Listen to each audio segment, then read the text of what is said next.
Aries, this is your weekly reading for August 19th to the 25th. Thank you guys so much for 10,000 subscribers. This is awesome. More excited? I could not be. Sorry, I just heard my phone go off.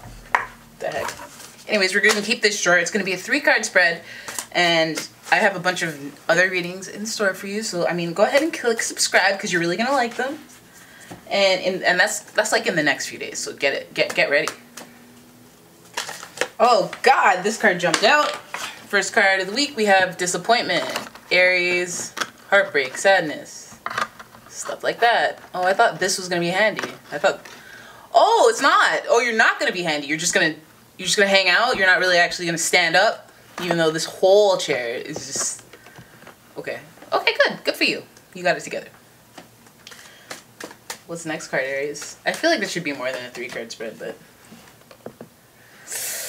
Page of Cups, offer of love, sitting next to disappointment, sadness. Could also be emotional stuff, just, you know, spiritual stuff.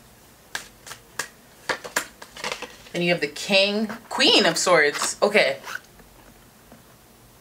So this week, you guys are still, like, thinking about or dealing with some type of disappointment, sadness.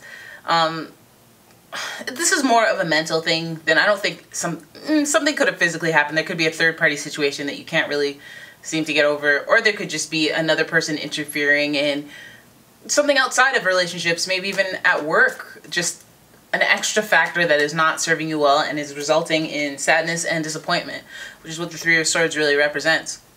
Then you have the Page of Cups sitting next to it.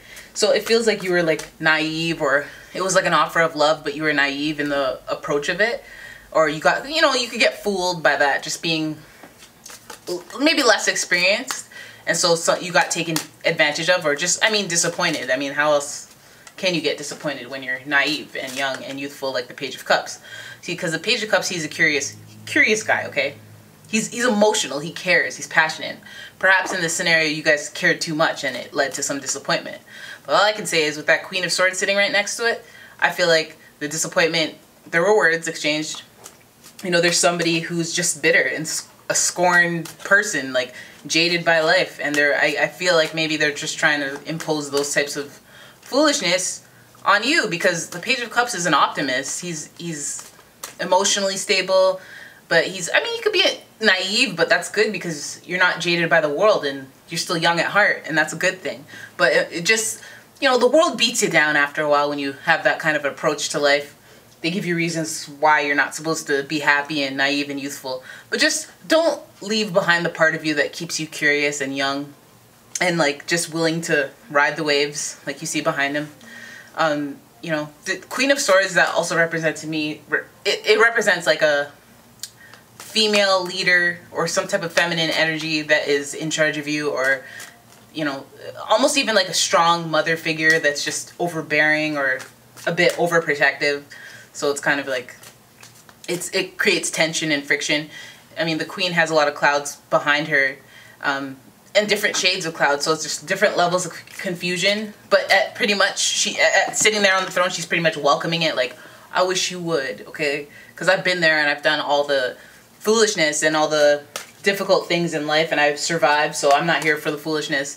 And as you know, the Page of Cups he's here for the foolishness. So I mean, that may disappoint you, whether you're the strong person dealing with somebody who's super immature and they've disappointed you, or you've disappointed them. Or, I mean, that could be you know, being naive towards somebody who has a hardened heart, like the Queen of Swords. So this week, perhaps just highlight that, be aware that it's happening, just be an observer here, because it seems like this is more of a mental thing. You guys could be dealing with some type of air sign, like Gemini, Libra, Aquarius. You know, it could be any sorts of things, but there's a very watery kind of innocence to it, and that's the only gentle part of this reading, is that bright-eyed and bushy-tailed optimism, that emotional, romantic even type person. Or you could even just be romanticizing your situations and thinking that everybody is lovely and everything is roses, but it definitely does feel like there's like a third-party situation, someone entering the picture that's just Queen of Swords, like. And I'm saying, like, Queen of Swords isn't just an angry person or anything like that. She can get violent, like, she can get dirty, you know. If it was a fight, she would kick you in the nuts. Why not? You know, she knows how to win when the time comes, okay? She's not afraid to go for the jugular. So this week, you know, just look for who you are in this. Are you the Page of Cups, being naive towards people who are more experienced and possibly have strategies, vendettas, or some type of, you know, welcoming of drama? Or if you're the drama, you know, if you have a naive person just disappointing you, hey, I mean, they're young. That's the excuse you're gonna get. So I've grown up a lot since then, like that type of foolishness. So if you're the older person dealing with a young person, I would definitely look out for, you know, the foolishness, because you might get disappointed. Okay, all right. So I hope you guys enjoyed this short little weekly reading. If you did, please give it. Can you talk? Give it a like. Subscribe to the channel, and I will see you in the next one, Aries. Bye.